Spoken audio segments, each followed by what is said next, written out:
नमस्कार दोस्तों, अगर आप लोग भी एसबीआई यानी कि स्टेट बैंक ऑफ इंडिया के कस्टमर हो, आप लोगों का वहां पर अकाउंट है तो काफ़ी बड़ी यहां पर एक घोषणा की गई है स्टेट बैंक ऑफ इंडिया की।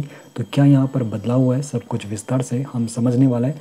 तो एक जो इनकी लोकप्रिय बचत योजना थी उसमें कुछ बदलाव देखने को मिला है। आखिर ये बदलाव क्या है, किस किस पर असर पड़ेगा, ये समझ लेते हैं।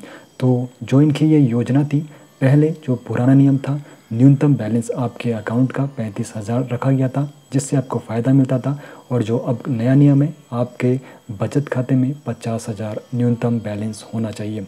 आखिर ये स्कीम कौन सी है तो आपको बता दूं, smart saving scheme MoD, multi option deposit. तो इस स्कीम को बारीकी से समझेंगे और यहाँ पर अब किन लोगों को फ़ायदा होने वाला है और किन को नुकसान, तो ये भी समझेंगे। तो सबसे पहले बात करते हैं एमओडी स्कीम आखिर है क्या, मल्टी ऑप्शन डिपॉजिट है क्या। तो एक स्कीम जो बचत खाते के अतिरिक्त पैसे को अपने आप फिक्स डिपॉजिट में बदल देती थी, वो थी एमओडी स्कीम।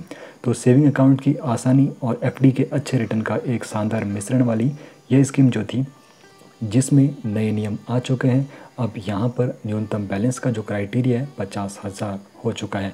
अब यहाँ पर एमओडी कैसे काम करती है वो आपको समझाता हूँ। तो बचत खाते का बैलेंस अगर 50,000 से ऊपर आता है तो आपको फिर यहाँ पर उच्च ब्याज वाली एफडी का रिटर्न मिलता है।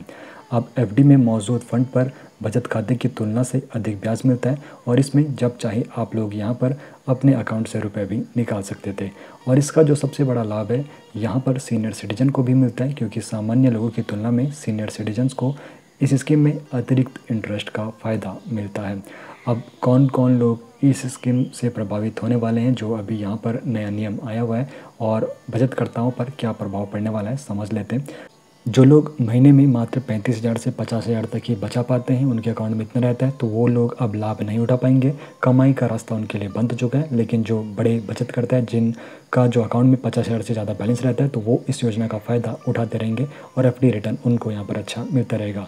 तो छोटे खाता धारकों के लिए बेहतर कमाई का जो एक आसान रास्ता था, वो अब बंद हो जाएगा, क्योंकि उनको मिनिमम 50,000 बैलेंस मेंटेन करना ही होगा।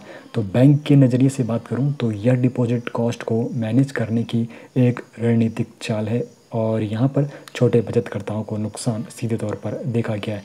तो अब आप लोगों को क्या करना चाहिए, तो उन बातों को भी यहाँ पर समझ लेते हैं। तो आप लोगों को मासिक अपना जो वेतन है 50,000 मेंटेन तो करना ही होगा एमओडी स्कीम का फ़ायदा लेने के लिए। तो यहाँ पर अपनी बचत योजनाओं का पुनर्मूल्यांकन भी आप लोगों को करना है और निवेश से पहले वित्तीय सलाहकार से ज़रूर आप लोगों को बात करनी चाहिए। अब एक सवाल आप लोगों के लिए, तो इस बदलाव के बाद क्या आपकी बचत रणनीति सही है, ये आप लोग मुझे कमेंट में बताओगे। क्या आपके खाते में मिनिमम जो बैलेंस है 50,000 से ज़्यादा रहता है, आपको ये भी कमेंट सेक्शन में बताना है।